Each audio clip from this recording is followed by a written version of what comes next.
Her university future went up in flames beside a cooking fire, and everyone in the courtyard thought they were watching her ambition die too. Nori Adebayo was 21, born in a yam farming village outside Ibadan, where girls were praised for endurance, not for chasing lecture halls.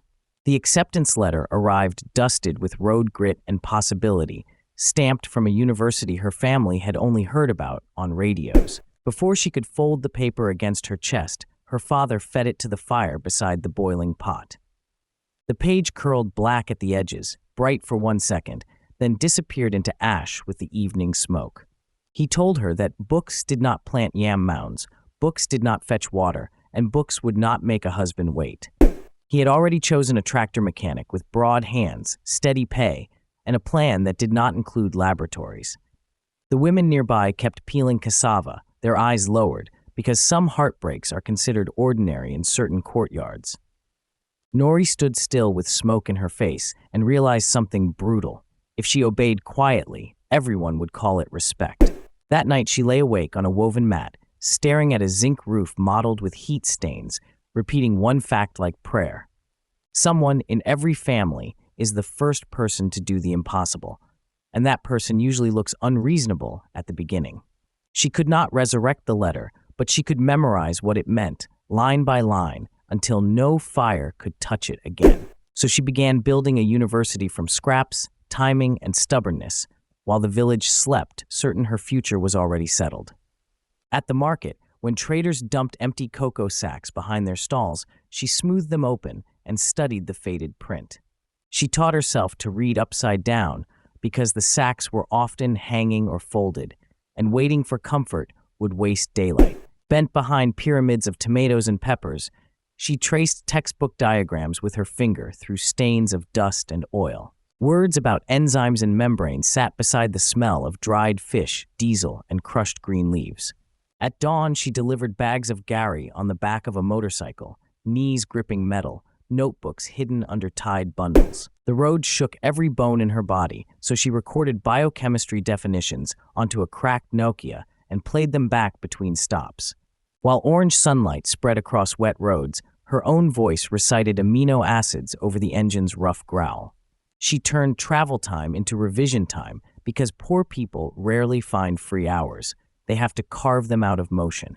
When customers delayed payment, she used the waiting minutes to sketch molecules on old receipts and feed formulas into memory. She stopped measuring study by perfect desks and silence because neither one lived anywhere near her life. Instead, she measured progress in stolen pages, repeated notes, and how much she could remember while standing. Her secret strategy was ugly but effective: make learning portable enough to survive chaos. She split giant subjects into fragments small enough to fit between chores, market runs, and the endless demands of home. One day she memorized 3 metabolic steps while sorting onions. Another day she learned 1 definition while balancing gari at sunrise. She kept a notebook wrapped inside plain cloth, so it looked like spare fabric instead of rebellion. She copied every borrowed page by hand because ownership was too expensive, but repetition turned copying into memory. She made a rule that changed everything: never miss twice, because one lost day can become a lost season. Eventually, she found her way onto campus, carrying more discipline than money and more hunger than certainty. University was not a clean victory parade. It was another battlefield dressed in concrete buildings and fluorescent lights. She arrived with village caution, patched clothes, and a mind trained to work inside noise, hunger, and interruption. Around her moved students who spoke polished English, owned fresh textbooks, and seemed born understanding how universities work. Nori learned quickly that admission opens a gate, but it does not carry your bags through.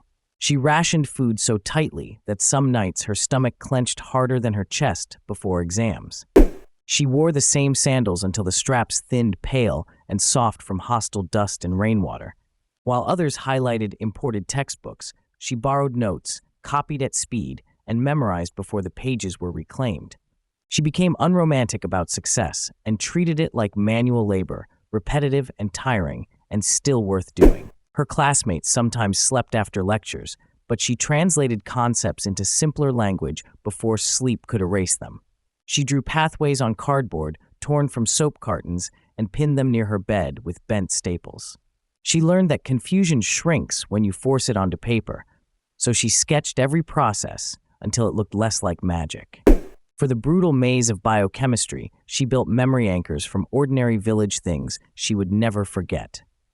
Enzymes became workers in a crowded market, mitochondria became generators during power cuts, and pathways turned into roads leading from farm to stall. Complex science stopped feeling foreign once she tied it to objects her hands had actually touched. Before final exams, pressure swelled through the hostel like heat before a storm, making every room feel too small. Sleep became thin and fragile, and even confident students stared at notes like people searching for hidden exits. Nori ran out of paper the night she needed to master the Krebs cycle one last time. So she poured cassava flour across her hostel floor, smoothed it flat with her palm, and drew the entire pathway in white loops. Step by step, she filled the room with arrows, compounds, and fierce concentration, kneeling inside a diagram larger than doubt. Each time she forgot a reaction, she erased it with her heel and wrote it again until the sequence felt physical. By morning, the floor looked like a strange sacred map, and she could walk the cycle from memory with closed eyes. That was her gift in hard times. She refused to wait for ideal tools before doing important work. When exam day came, she carried no lucky charm, only repetition built from sacks, receipts, recordings, cardboard, and flour. She answered questions with the steadiness of someone who had studied in too many impossible places to fear one silent hall. Results did not arrive like thunder. They arrived quietly, in lines of print that rearranged an entire family history. She had passed, and not barely, but strongly enough to leave no room for polite excuses or diminished praise. Years of ridicule collapsed in one moment no one else had witnessed coming. Graduation day returned her to the village in a plain blue gown that looked almost modest against the red earth. Children ran behind her, confused by the cap and the shape of this new version of someone they thought they knew. In her hands, she carried the same woven basket that once held vegetables from field to market. Instead of peppers or bitter leaf, the basket now cradled a degree earned through smoke, dust, hunger, and impossible timing. She stepped into the courtyard where her acceptance letter had burned, and the old ground seemed to recognize her footsteps. The neighbors gathered with the slow curiosity reserved for weddings, funerals, and other life-changing spectacles. Then she placed the degree inside that basket and stood there, quiet enough to let the image speak first. The woven reed, the blue gown, the cream paper, the same courtyard, the same people, and an entirely different story. Speech drained from the place as if someone had tipped over a bowl of silence. The girl they said was wasting time had become the village's first graduate doctor, and no one knew where to place their eyes. Her victory was not only personal, it bent the imagination of everyone watching. Younger girls saw that obedience is not the only inheritance available to them.